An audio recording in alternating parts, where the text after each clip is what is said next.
నమస్తే. శ్రీ పరంజ్యోతి భగవతి భగవాన్ అద్భుతం. ఇది చెన్నైకి చెందిన శ్రీనివాసులు గారి అనుభవం. మేము హోమాలకు హాజరు కావడం ప్రారంభించినప్పుడు మా కుటుంబం తీవ్ర ఇబ్బందుల్లో ఉంది. గత 18 సంవత్సరాలుగా నేను విద్యుత్ కాంట్రాక్ట్ కంపెనీలో చేస్తున్న నా ఉద్యోగాన్ని కోల్పోయాను. నా భవిష్యత్తు దెబ్బతినిందని చాలా నిరాశాజనకంగా అనిపించింది. శ్రీ భగవాన్ దర్శనానికి హాజరై విజయం కోసం ఆయన బోధనలను వినే అవకాశం నాకు లభించింది. ఆ రోజు నా తలరాత తిరిగి వ్రాయబడింది. శ్రీ పరంజ్యోతి భగవతి భగవాన్ ఆశీర్వాదం మరియు మార్గదర్శకత్వం ద్వారా నేను నా సొంత వ్యాపారాన్ని ప్రారంభించాను. నేను గతంలో పనిచేసిన కంపెనీ నుండి కొంతమంది సహోద్యోగులు నాతో చేరారు. ఆ సంవత్సరం లాభదాయకంగా మారింది.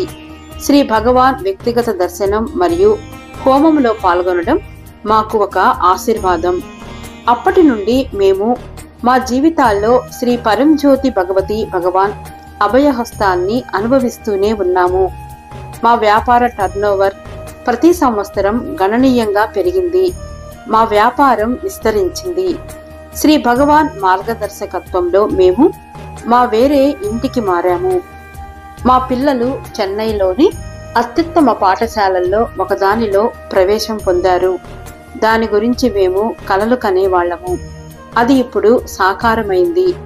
వారు తమ పాఠశాల విద్యను పూర్తి చేసే వరకు అధిక పాఠశాల రుసుమును భరించే వరం మాకు లభించింది. ఇప్పుడు మా కుమార్తె బిఎస్సి బయోమెడికల్ సైన్స్ చదువుతోంది. మా కొడుకు తన బిఈ ఈసీఈ చేస్తున్నాడు. మేము శాశ్వత సభ్యులుగా అన్ని హోమాలకు క్రమం తప్పకుండా హాజరు కావడం ప్రారంభించాము. హోమాల అదనపు ఆశీర్వాదాలతో మా వ్యాపారం చాలా వృద్ధి చెందింది. మా ప్రధాన బృందం వారి స్వంత ఇల్లు మరియు కారు కొనడానికి శ్రీ భగవాన్ నాకు మార్గదర్శకత్వం వహించారు.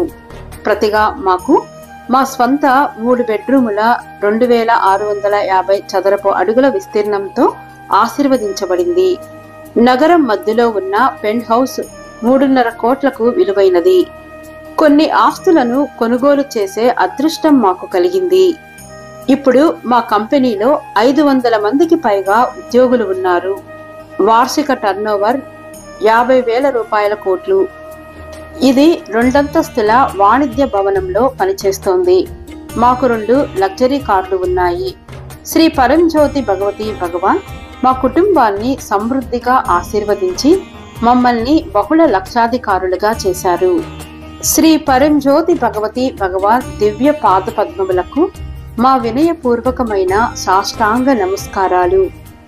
మాపై కురిపించిన అపారమైన ప్రేమ మరియు కరుణకు నేను వారికి చాలా కృతజ్ఞుడను.